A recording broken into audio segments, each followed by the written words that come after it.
agir dans nos cœurs, changer notre façon d'être. Vous pouvez être sûr que beaucoup ira mieux dans votre vie car vous permettez à Dieu d'être en vous. Vous pouvez voir, mon peuple. Habituellement, nos souffrances naissent des régions de nos vies et de nos cœurs où Dieu est absent.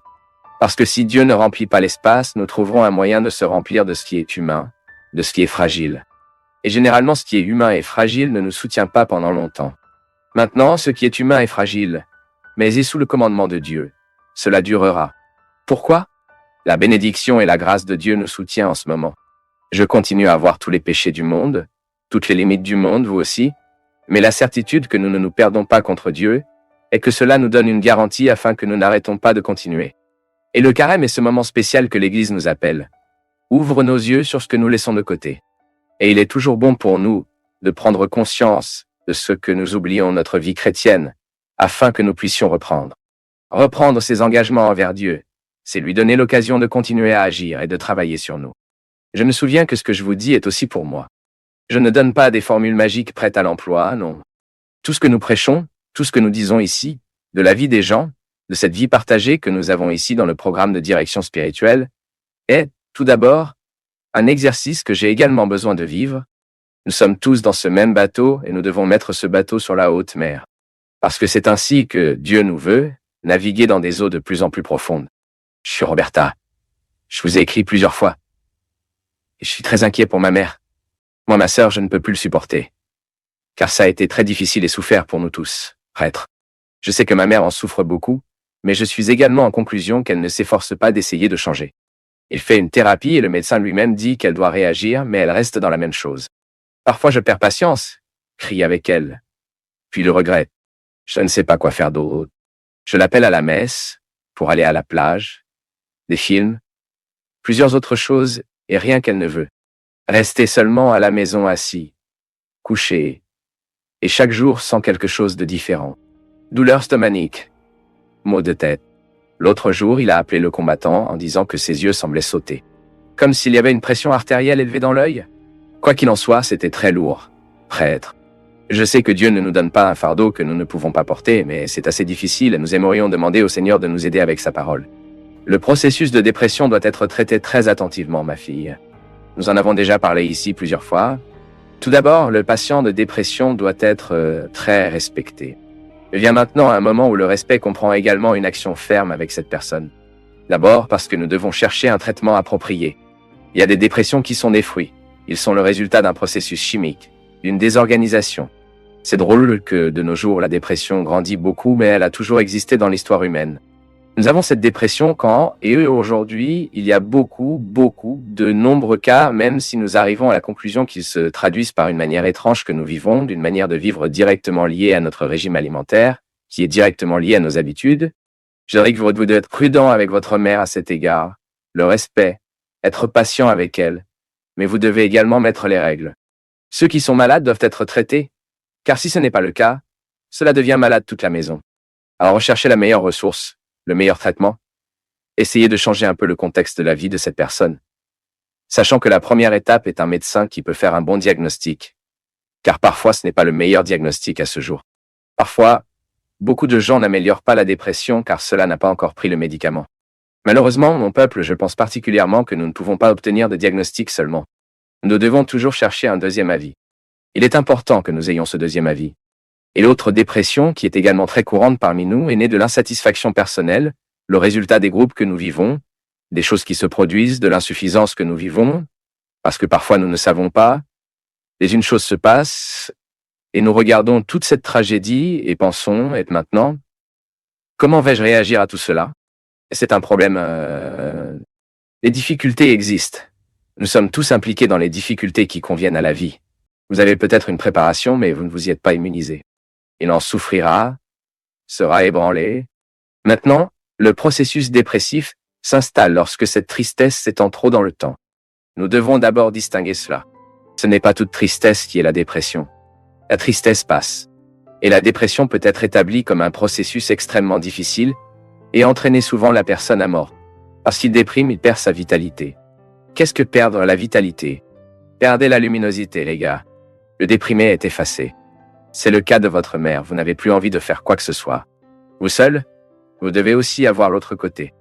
Nous sommes sortis, nous voulons aider, nous proposons le traitement, nous recherchons des ressources, mais alors nous nous attendons à ce que cette personne qui soit malade réagisse et commençons à chercher, à des intervalles de temps de tristesse, une raison que cela peut être pour elle très forte, capable parce que pour le moment nous créons de la satisfaction. Vous voyez, c'est dans votre vie, c'est une réalité. Disons aujourd'hui que j'ai eu des déceptions toute la journée, mais je dois découvrir au milieu de cette grande déception un espace où je peux avoir une satisfaction. Et puis faites l'effort de permettre à cette satisfaction de prendre un peu plus de temps en moi. Parce que lorsque vous permettez à la satisfaction de prendre, vous empêchez automatiquement la prévalence du dégoût. Ce n'est pas comme ça. Ah, mon garçon, mais c'est trop dur. Malheureusement, nous ne pouvons pas vous dire que ce sera facile, car ce n'est pas le cas. La vie est dure. Elle est difficile. Mais tout le temps, elle nous donne également une raison pour que nous soyons satisfaits. Seulement, nous ne voyons pas. Si nous mettons les lunettes qui développent tout ce qui est un problème dans nos vies, il est très probable que nous ne verrons que le problème. Tout dépend de ce que nous illuminons, de mon peuple. Ce n'est pas comme ça. Tout dépend de ce que nous illuminons. Vous avez une lumière. Vous avez une concentration et vous dirigez. Ceci est une règle. Où mettez-vous la lumière? Je dis maintenant à tous ceux qui ressentent en quelque sorte le cœur déprimé, en détresse. Prudent! Ne laissez pas vos peines de prendre trop de temps en vous. Bien légèrement avec vos souffrances. Apprenez à traiter avec lui. Découvrez que la souffrance est un pont que vous traversez. Ce n'est pas la rivière où vous coulez. Ce ne peut pas être la rivière de votre épave. Il doit être le pont de son passage. Savez-vous pourquoi, mon peuple? Sinon, nous ne réalisez beaucoup. C'est pourquoi je m'inquiète très. Épion, cette chimie qui est le résultat d'un... Mon corps n'a pas produit de sérotonine. La chimie du bien-être. Mon corps n'a pas produit cette substance qui en est responsable. Par conséquent, par mes connexions nerveuses de mon cerveau. Vous devez donc avoir un médicament. Le médecin diagnostiquera cela et nous donnera le médicament et ne va pas diluer. Vous devez également changer vos habitudes. Ce n'est pas une pilule qui changera votre vie. J'ai très peur de ces gens qui pensent que la médecine est la solution à tout. Le médicament est un instrumental pour vous réagir, puis les solutions commencent à se produire. Parce qu'il n'y a pas de magie, mon peuple. Cela n'a pas. Il n'y a pas de magie. Si cette magie existait, quelqu'un écrirait un livre à ce sujet. Et nous serions tous avec nos solutions. J'ai lu le livre, et je vais bien. Non, c'est la posture face à la vie qui fait la différence. Et vous, Roberta, avez absolument raison lorsque vous dites que votre mère doit réagir. Elle a besoin d'être très médicamenteuse et quand elle constate qu'elle a déjà le bon médicament, elle commencera à réagir. Il est donc temps d'agir. Bien, elle réagit déjà. Il est temps de changer un peu sa structure de vie, de commencer à mettre un peu plus de satisfaction, de pensée positive. Vous pouvez donc surmonter. C'est à ce moment-là que nous, ce qui fait beaucoup de différence, croire en Dieu, c'est pour le moment qui fait une différence vivre en Dieu. Pourquoi? Parce que ceux qui ont cette dimension de foi dans le cœur le savent, par intuition, que Dieu ne nous laisse pas amorquer mourra au sommet. L'Église nous invite à vivre en cette forte période de conversion. Quel est le spécifique de notre vie chrétienne? Notre union, notre lien avec Jésus. Plus Jésus vit en nous, plus notre condition d'être chrétien est grande. Cette présence de Dieu dans l'histoire est à travers nous. Nous savons que ce sont nos excès qui nous empêchent souvent de devenir de vrais chrétiens. Ce sont les excès de la vie qui font partie de nous. Il y a une mystique intéressante qui est pour nous de vivre dans le carême, qui est la mystique du sacrifice, du jeûne, de la prière. Lorsque l'Église propose de jeûner, de prière, de sacrifice, une autre chose qu'elle ne veut pas. Mais donnez-nous l'occasion de jeter un peu de nos excès. Tout le monde sait ce qu'est un voyage avec de nombreux sacs, n'est-ce pas? Comment nous nous lassons de charger autant de bagages? Parfois, dans la vie, la même chose se produit. Nous devenons lourds pendant que nous vivons. Nous serons excès et de temps en temps le sacrifice. Le jeûne, la prière nous signale à ce que nous devons partir. Le sacrifice pour lui n'a aucun sens. Il est toujours en vue d'un plus grand bien. La restriction d'aujourd'hui m'apprend une discipline nécessaire à la vie chrétienne. La discipline est un mot qui nous cessons de vivre plusieurs fois. Nous ne voulons pas beaucoup de discipline, pourquoi? Parce que la discipline nous exigera. Si vous vous engagez à avoir une régularité, par exemple, si vous vous engagez à dormir un peu plus tôt, vous verrez que vous devrez faire du sacrifice, car nous sommes trop stimulés pour que nous nous étions en retard. Et la discipline de dormir tôt, elle est trop bonne pour le cœur, elle est trop bonne pour sa santé. Vous aurez un cœur plus sain. Les médecins nous enseignent que de nombreux problèmes cardiaques sont directement liés au manque de sommeil. Le stress, la dépression naissent souvent dans un mode de vie irrégulier. Vous voyez que dans le carême, nous faisons de l'exercice dans le sacrifice. mais il devrait accompagner toute notre vie. Et l'Église est sage quand elle nous propose ces règles, cette façon intéressante de couper les excès. Le carême est le temps de jeter certains de nos excès, de jeter un peu de ce qui nous pesait. Je me souviens que nous avions toujours l'habitude, alors que c'était au cours de l'année, alors que nous allions changer la série, que nous avons pris les vieux livres, qui n'étaient plus utilisés à l'école. Nous avons toujours réussi à tout faire passer. Quelqu'un en aura besoin, et ma mère nous a toujours appris cela. Ce livre dont vous n'avez plus besoin, alors passez à ceux dont vous avez besoin pour que le nouveau puisse arriver. Parce que sinon, nous n'avons pas d'espace dans le sac à dos, il n'y a pas d'espace dans les bagages pour tellement de choses, n'est-ce pas? Plusieurs fois dans notre vie spirituelle, la même chose se produit. Nous ne recevons plus la nouvelle. C'est parce que nous insistons pour garder nos pieds dans ce qui est vieux. Le comportement est la même chose. Si nous avons besoin d'avoir une nouvelle position face à la vie, nous devons trouver un moyen de jeter cette ancienne position. Car sinon le nouveau ne prévaudra pas. Et l'Église nous enseigne que nous avons toute une instrumentale de la vie chrétienne pour nous aider à couper ces excès. L'Eucharistie, la vraie présence de Jésus, l'opportunité que nous avons de nous configurer à Christ, en recevant l'Eucharistie en moi, je me fais ce que je reçois. C'est beau! Jésus est vivant dans mon cœur chaque fois que j'approche de l'autel du sacrifice. Confession. C'est comme si Dieu m'avait donné l'occasion de naître de nouveau. Tous mes péchés sont acquittés. Et là, je reçois une nouvelle opportunité de vie. La prière, soit par la parole, soit par des prières traditionnelles, soit par la prière spontanée, sont des liens que je peux vivre avec le cœur de Dieu. Je suis très motivé à en parler. Nous laissons de plus en plus la parole de Dieu de côté. Cela ne fait pas souvent partie de nos vies. Notre vie est en cours d'exécution. Nous n'avons plus ce temps pour nous arrêter, pour refléter l'évangile du jour. Je souviens qu'au début de la marche, c'est une habitude que j'aimais avoir chaque matin. Méditer l'évangile du jour. Cela ne signifie pas la méditation de la masse, ce moment de masse. Non, un instant à part. Habituellement, lorsque nous allons à la messe, nous devons déjà être d'humeur à l'évangile de l'époque. Les gars, ça ne coûte rien, parfois 2 minutes suffisent pour que nous lisons l'évangile. Le matin, juste au moment où nous nous sommes réveillés pour prendre des connaissances avec la parole que l'Église a choisi de guider tous les chrétiens du monde entier. En lisant l'évangile de l'époque, vous êtes en communion avec toute l'Église du monde.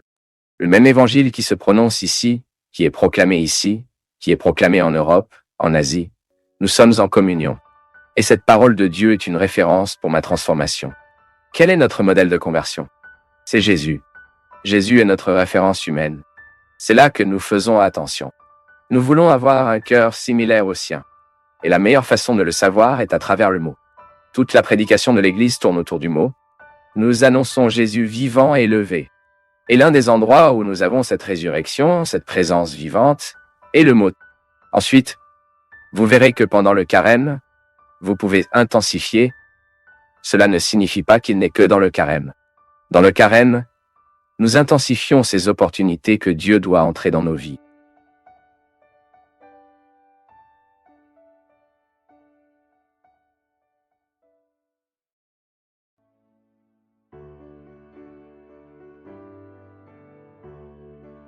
Père, il y a 2 mois, et j'ai demandé à ma fille, mais quelle est la raison de tant de douleur, tellement de souffrance? Et elle m'a dit comme ça, c'est que nous découvrons, Père, que mon père, il a quelques mois de vie. Le médecin nous a annoncé qu'il était dans un état de cancer très avancé. J'ai entendu et il semblait que, entre cette décision d'être enfermé dans la salle et la nouvelle que le père vivrait sous peu, il y avait une contradiction. Puis je lui ai demandé avec grand courage, sans crainte de manquer de respect à sa souffrance, sans crainte de ne pas tenir compte de la dépression qu'elle vivait, sans crainte de ignorer ce qui était douloureux à l'époque. Et j'ai demandé, ma fille, ouais, préférez-vous passer ces quelques mois que votre père a verrouillé dans votre chambre? Ne jouez-vous pas au jeu opposé? Vous ne pouvez pas changer ce fait. Si je le pouvais, je retirerais le cancer du corps de votre père. Je ne peux pas non plus. Mais vous pouvez retirer votre cancer de vous. Celui que vous n'avez pas physiquement, mais que vous vous permettez de prendre soin de votre âme. Vous n'avez pas de cancer détectable aux examens, mais vous permettez à la maladie de votre père de le rendre plus malade qu'elle. Ne pensez-vous pas à bien vivre ces derniers fois avec votre père, être la meilleure fille du monde? Ou lui donner, qui sait, la sécurité dont il a besoin pour le moment? Votre père n'a pas besoin d'une fille déprimée à côté de lui. Votre père a besoin d'une fille qui l'aide à faire face à la souffrance. Il semble au moins l'égoïsme de votre part fermant dans votre chambre, oubliant les souffrances de votre famille et en ajoutant un de plus. Il est temps de réagir. Vous ne pouvez pas modifier le cadre, mais vous pouvez modifier le cadre. Vous ne pouvez pas changer la scène finale, mais je suis sûr que vous avez la possibilité de définir une manière différente de l'interpréter maintenant. Au lieu de penser à votre douleur, à votre souffrance, vous regardez votre Père, et vous aidera à vivre cette fois. Être de votre côté à tout moment. Et allez vivre, allez voyager, emmenez votre Père pour voir ce qu'il aime. Emmenez son Père dans la mesure la chambre à l'avance déplorant la mort de votre Père. Célébrera la vie restante. Au lieu d'anticiper le sillage de votre Père, la tristesse que ce sera, qui viendra, qui sera inévitable. Au lieu d'anticiper toute cette tragédie, découvrira un sens pour la vie à ce moment. Elle m'a regardé effrayée, mais on dirait qu'elle s'est réveillée. Puis il m'a donné une nouvelle que c'était froid, que ce mot a suscité la responsabilité en lui. J'ai eu quelques jours avec mon Père. Je les vivrai avec la qualité. Peut-être que mon peuple nous manque ce choc, afin que nous puissions également constater que face aux difficultés, nous avons encore des réactions. Le gros problème est que face aux difficultés, nous ne réagissons pas. Souvent, les problèmes nous paralysent et nous ne prenons aucune initiative pour les résoudre. Nous nous localisons dans les pièces, nous nous enfermons dans la triste strophe. Tout comme le poète met dans la musique la tristesse d'une strophe, une telle déception dans cette strophe. Je n'ai pas d'amis, je suis déçu, je n'ai pas à y aller. Ce sont des phrases qui justifient toute porte verrouillée. Et il est facile pour nous de nous enfermer dans la pièce. Il est facile pour nous de fermer la porte pour des solutions. Est-ce que tu sais pourquoi? Parce que faire face aux défis des solutions nécessite des efforts de notre part. Verrouiller la porte, non. Fermer dans l'égoïsme et dire que je ne suis pas là pour personne est très facile. Maintenant, vous ouvrez la porte, faites face à la maladie du père, faites face à la faim, faites face aux situations qui viendront de tout cela. C'est un travail difficile. Et je sais que dans la possibilité de fermer la porte, il sera beaucoup plus facile de fermer. Nous nous soutiendrons dans ce verrou et nous oublierons le reste. Et ainsi, après sa mort, après la fin. Je dis toujours, mon peuple, que notre vie est toujours qualifiée à partir de deux sentiments très communs en nous. Soit nous manquons ce que nous avons vécu, soit nous avons des remords. C'est dans ces deux ruelles que nous allons, que nous vivons, que nous construisons nos maisons.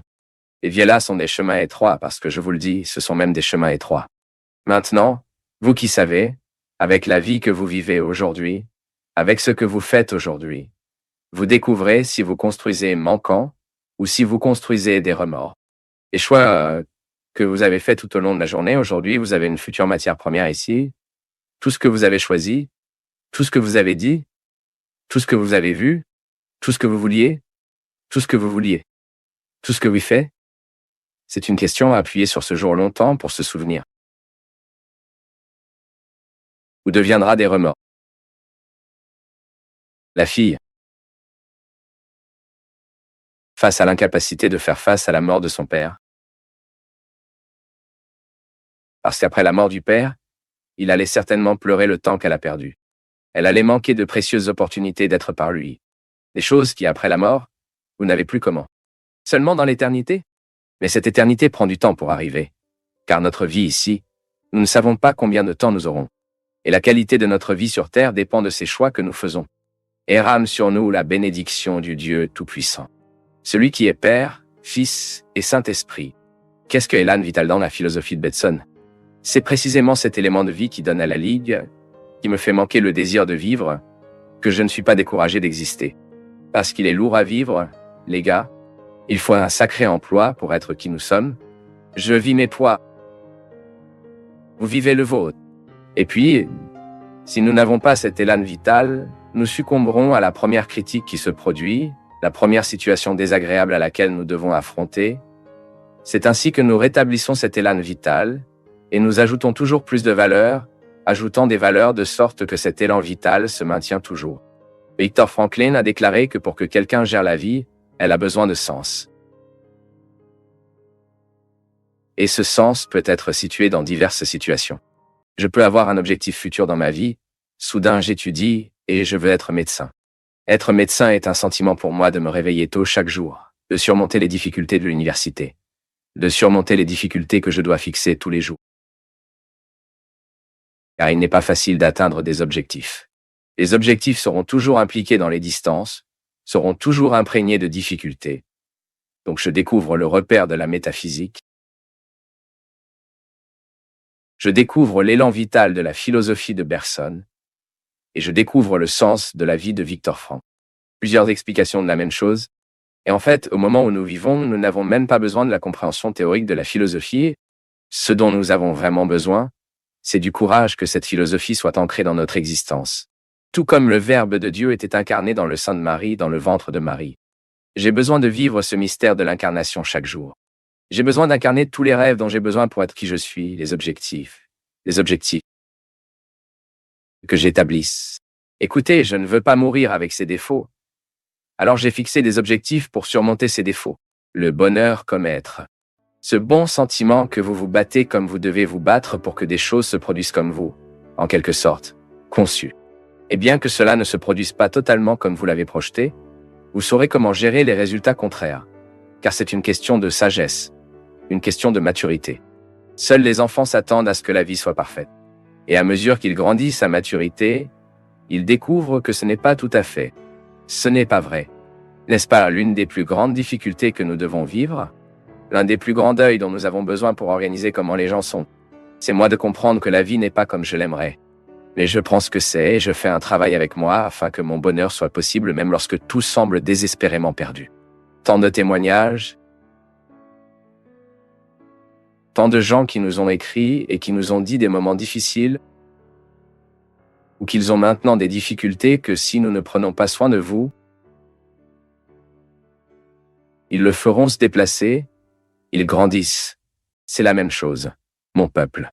Si sur votre toit vous avez un petit conducteur, réparez-le bientôt, car cette goutte peut commencer à éliminer le mur sur le sol et il peut provoquer une terrible infiltration. Pourquoi? Une goutte d'eau ne peut pas nuire à un mur, mais une goutte de dégoulinage chaque jour, puis il a le pouvoir de destruction. La même chose se produit dans notre vie. De temps en temps, nous autoriserons les petites gouttes de ressentiment, la blessure, la haine, le maladiflage affectif. Il coule en nous, même dans nos relations. Si nous ne corrigeons pas chaque jour ce qui ne va pas entre nous, nous risquons alors plus de médicaments, car nous avons permis à la goutte d'être minée, d'imprégner et de nuire à la structure. Une maison devra être démolie si elle a été blessée dans sa structure. Si le mur est moche, vous entrez dans une maison. Parfois, tout est si sale, mais si la base, si la structure est bien soignée, pas de problème. La même chose est nous. Nous devons également le faire. Nous pourrions utiliser un terme de psychologie, pourquoi pas. Faire l'analyse et quoi? C'est vous de comprendre où vous dégouliez. Et qu'est-ce que tu dégouliant? Afin que vous puissiez avoir une action efficace qui a la possibilité de modifier, qui a la possibilité de transformer cela, vous dérange. Qu'est-ce qui se passe entre nous? La vie est très bonne pour nous de le perdre avec des fuites, non? Avec de mauvaises choses. Ce qui dérange le cœur aujourd'hui doit être résolu aujourd'hui. Est-ce que tu sais pourquoi? Parce que vous méritez bien dormir. Il est bon pour vous de vous allonger sur votre lit bientôt ou maintenant. Et vous dormez bien. Calme. Pourquoi?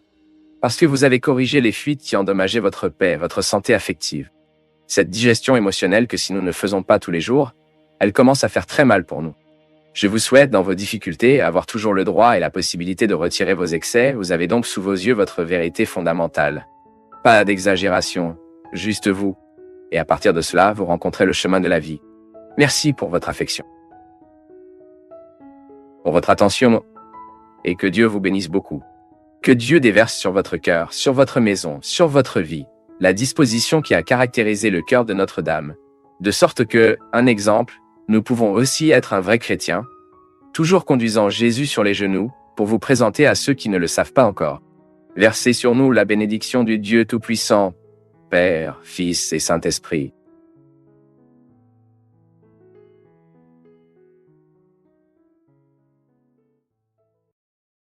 Si tu es arrivé jusqu'ici, c'est que tu as fait preuve de concentration, de présence et d'intérêt.